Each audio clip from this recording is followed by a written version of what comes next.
कम्युनिस्टों के शासन के पहले, तृणमूल के शासन के पहले प्रति व्यक्ति बंगाल की आय राष्ट्रीय औसत से 127% ज्यादा थी। 127%। देश में नागरिक 100 रुपया कमाता था तो बंगाल में 127 रुपया कमाता था। आज देश का नागरिक 100 रुपया कमाता है तो बंगाल का नागरिक 73 रुपया कमाता है।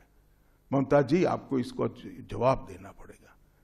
हर प्रकार के उद्योग की शुरुआत एक जमाने में इस सुजलाम सुफलाम भूमि से हुआ था और इसी के आधार पर सोनार बांग्ला की परिकल्पना की जाती थी।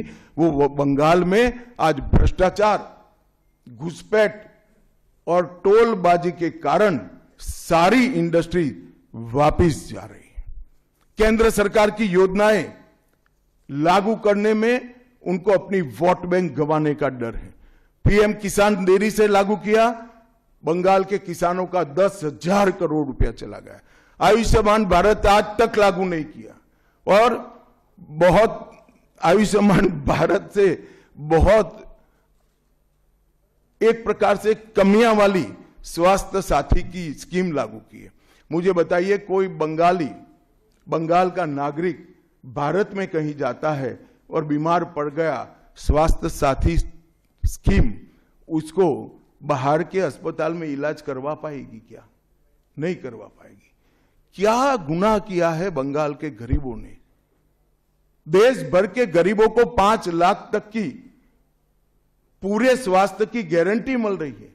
अरे कई राज्यों ने किया कि केंद्र 5 लाख दे रहा है, उन्होंने और 5 लाख जोड़ दिए। आप केंद्र के 5 लाख इसलिए स्वीकार नहीं करना चाहते हो कि नरेंद्र मोदी से आपको डर है। डर तो ठीक ही है, क्योंकि मोदी जी की लोकप्रियता बंगाल में दिन प्रतिदिन बढ़ती है, मगर इसके कारण गरीबों का आप नुकसान कर रही हो। वो बंगाल के गरीब जरूर। हिंसा और प्रतिशोध की राजनीति, पूरा देश ऐसी आशा करता था कि यहां से कम्युनिस्ट जाने के बाद हिंसा और प्रतिशोध की राजनीति समाप्त हो जाएगी, मगर हुआ उल्टा। इन्होंने तो कम्युनिस्टों को भी अच्छा कहला दिया। मित्रों, अब तक 300 से अधिक भारतीय जनता पार्टी के कार्यकर्ता मारे गए हैं। 21 के चुनाव के बाद लगभग 3000 कार्यकर्ता विस्थापित बनकर आज भी अपने गांव में नहीं लौटे हैं। उनको दबाव बनाया जाता है कि आप तृणमूल का झंडा उठाओ तभी गांवों को रहने देंगे। क्या ये स्वस्थ लोकतंत्र की निशानी है?